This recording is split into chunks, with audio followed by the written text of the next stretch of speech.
గుంటూరు మిర్చి రైతుల సమస్య నుంచి మొదలుకొని సత్తెనపల్లి మండలం రెంటపాల ఇష్యూ వరకు వైఎస్ జగన్మోహన్ రెడ్డి వ్యూహాత్మకంగా వ్యవహరించారు. జగన్మోహన్ రెడ్డి పర్యటనలో అడుగడుగున ప్రజల నుంచి విశేష స్పందన లభించింది. తెలుగుదేశం పార్టీ వాటిని అడ్డుకోవడానికి అనేక ప్రయత్నాలు చేసింది. ఇదంతా అందరికీ తెలిసిన విషయమే. ఉన్నట్టుండి వైఎస్ జగన్మోహన్ రెడ్డి కొత్త కార్యాచరణ ప్రకటించారు. ఈ సడన్ షిఫ్ట్ వెనుక బీజేపీ పెద్దలు ఉన్నారు. బీజేపీ పెద్దల సూచనలతోనే వైఎస్ జగన్మోహన్ రెడ్డి కొత్త కార్యాచరణ ప్రకటించారు. రీకాల్ చంద్రబాబు మేనిఫెస్టో పేరుతో ఇంటింటికి వెళ్లి చంద్రబాబు ఎన్నికలకు ముందు ఇచ్చిన హామీలు ఈ ఏడాదిలో ఎంత మేరకు ఆ హామీలు అమలు పరిచారు, ప్రభుత్వం ఏ విధంగా మోసం చేస్తోంది, ప్రభుత్వం ఎక్కడ విఫలమైందంటూ జిల్లా స్థాయిలో మొదలుకొని నియోజకవర్గ స్థాయి, మండల స్థాయి, గ్రామ స్థాయి వరకు ప్రజలకు ఇంటింటికి వెళ్లి వివరించే ప్రయత్నాన్ని వైఎస్ఆర్సీపీ చేపట్టింది. ఈ కార్యాచరణ వెనుక బీజేపీ పెద్దలు ఉన్నారన్నది రాజకీయ వర్గాల్లో జరుగుతున్నటువంటి ఒక చర్చ. ఇంటింటికి వైఎస్ఆర్సీపీ కార్యకర్తలు, నేతలు వెళ్తారు. ఒక క్యూఆర్ కోడ్ చూపిస్తారు. ఆ ఇంటి యజమానితోనో ఆ ఇంట్లో ఉన్న వారితోనో ఆ క్యూఆర్ కోడ్ ఫోన్లో స్కాన్ చేయిస్తారు.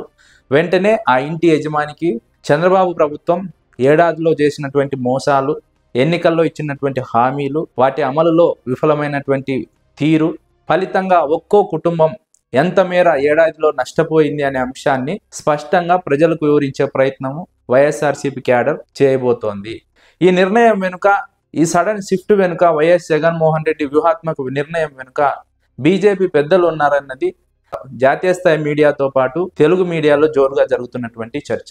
మొన్నటి వరకు జగన్మోహన్ రెడ్డి ప్రజల్లోకి వెళ్లి ప్రభుత్వం నుంచి స్పందన వచ్చేంత వరకు జగన్మోహన్ రెడ్డి పోరాడిన విధానాన్ని ఇప్పుడు సడన్ గా వైఎస్ఆర్సీపీ కార్యకర్తలను గ్రామాల్లోకి వెళ్లి చంద్రబాబు వైఫల్యాల గురించి, మోసాల గురించి ప్రజలకు వివరించమని ఈ కార్యాచరణ ప్రకటించడం వెనుక వ్యూహాత్మక అడుగులు పడుతున్నాయన్నది రాజకీయ విశ్లేషకుల అంచనా. జగన్మోహన్ రెడ్డి కార్యాచరణ వెనుక బీజేపీ పెద్దలు ఉన్నారనే వాదనకు ప్రధాన కారణంగా రాష్ట్రంలో ఉన్నటువంటి కూటమి పాలన విధానం గురించి రాజకీయ విశ్లేషకులు అభిప్రాయపడుతున్నారు. ఏడాదిలోనే ఏ రాష్ట్రంలో లేనంతగా తెలుగుదేశం కూటమి ప్రభుత్వం పైన వ్యతిరేకత, అసంతృప్తి ప్రజల్లో వ్యక్తమవుతున్నటువంటి నేపథ్యం, బీజేపీ కూడా కూటమిలో భాగస్వామ్య పార్టీగా ఉన్నటువంటి సందర్భం, కూటమి పార్టీలో నామమాత్రపు పాత్ర పోషిస్తున్నప్పటికీ తెలుగుదేశం పార్టీ కంటే ప్రతి మరక, బురద బీజేపీకి కూడా అంటుతుంది. ఫలితంగా బీజేపీ నష్టపోయే ప్రమాదం ఉంది. బీజేపీ పైన కూడా ప్రజల్లో వ్యతిరేక భావన ఏర్పడే అవకాశం ఉంటుంది. కాబట్టి వచ్చే పార్లమెంట్ ఎన్నికలకు అది ఇబ్బందికరంగా మారుతుంది. కాబట్టి ఇప్పటి నుంచే జాగ్రత్త వహించాలి. ఆంధ్రప్రదేశ్ విషయంలో ఆచితూచి అడుగు వేయాలి. చంద్రబాబు దారిలో వెళ్తే ఖచ్చితంగా నష్టపోతాము. బీజేపీ ప్రత్యామ్నాయ దారిని వెతుక్కొని వ్యూహాత్మకంగా ముందుకు కదలాలన్నది ఢిల్లీ పెద్దల ఆలోచనగా రాజకీయ విశ్లేషకులు అభిప్రాయపడుతున్నారు. జగన్మోహన్ రెడ్డి ప్రజల్లోకి వెళ్తున్నటువంటి నేపథ్యం, ప్రజల్లో వస్తున్నటువంటి స్పందన, మరోవైపు ఏడాదిలో కూటమి ప్రభుత్వ పాలన, ఎమ్మెల్యేల అవినీతి పైన వస్తున్నటువంటి ఆరోపణలు, ఈ రెండు అంశాలను బేరీజు వేసుకొని తెలుగుదేశం పార్టీతో అంటకాగితే వచ్చే ఎన్నికల్లో ఖచ్చితంగా ఇబ్బంది పడాల్సి వస్తుంది. అందుకోసమే జగన్మోహన్ రెడ్డితో కూడా సత్సంబంధాలు మెయింటైన్ చేయడం, జగన్మోహన్ రెడ్డితో సాన్నిహిత్యం పెంచుకోవడం ప్రత్యామ్నాయ మార్గంగా బీజేపీ పెద్దలు ఆలోచిస్తున్నారన్నది రాజకీయ విశ్లేషకుల అభిప్రాయం. ఆంధ్రప్రదేశ్ విషయంలో ఏ సర్వే చూసినా కూటమి ప్రభుత్వానికి వ్యతిరేకంగా వస్తుంది. మెజార్టీ ఎమ్మెల్యేలు వన్ టైం ఎమ్మెల్యేలుగా మిగిలిపోతారు అన్నది వివిధ సర్వేల్లో వస్తున్నటువంటి సారాంశం. మెజార్టీగా ఎమ్మెల్యేలపైన అవినీతి ఆరోపణలు వస్తున్నాయి. ఈ అవినీతి ఆరోపణలు తెలుగుదేశం పార్టీతో పాటు బీజేపీకి కూడా అంటుకుంటున్నాయి. ఈ ఆరోపణల కారణంగా జాతీయ స్థాయిలో బీజేపీకి ఇబ్బందులు ఏర్పడతాయి. వచ్చే ఎన్నికల్లో జాతీయ స్థాయిలో జగన్మోహన్ రెడ్డి అవసరం ఉంటుంది. ఆ అవసరం నేపథ్యంలో ఇప్పటి నుంచే జగన్మోహన్ రెడ్డితో సన్నిహిత సంబంధాలు ఏర్పరచుకొని బీజేపీ ఒక ఆల్టర్నేటివ్ దారిని ఎంచుకోవాలన్నది ఢిల్లీ పెద్దల ఆలోచనగా రాజకీయ వర్గాలు అభిప్రాయపడుతున్నాయి. మరోవైపు జగన్మోహన్ రెడ్డి ఒకటే విషయం ప్రజలకు చెబుతున్నారు.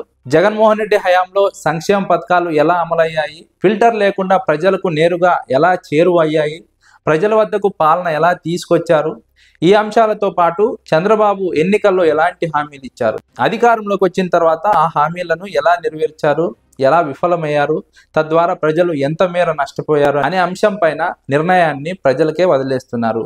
ప్రజలే జగన్మోహన్ రెడ్డి హయాంలో ఎలాంటి మంచి జరిగింది, చంద్రబాబు నాయుడు హయాంలో ఎలాంటి నష్టం జరిగింది అనే ఒక నిర్ణయానికి రావడం ద్వారా రాష్ట్ర ప్రభుత్వ వ్యవహార శైలి పైన, జగన్మోహన్ రెడ్డి పాలన పైన ప్రజలకు ఒక స్పష్టత వస్తుంది.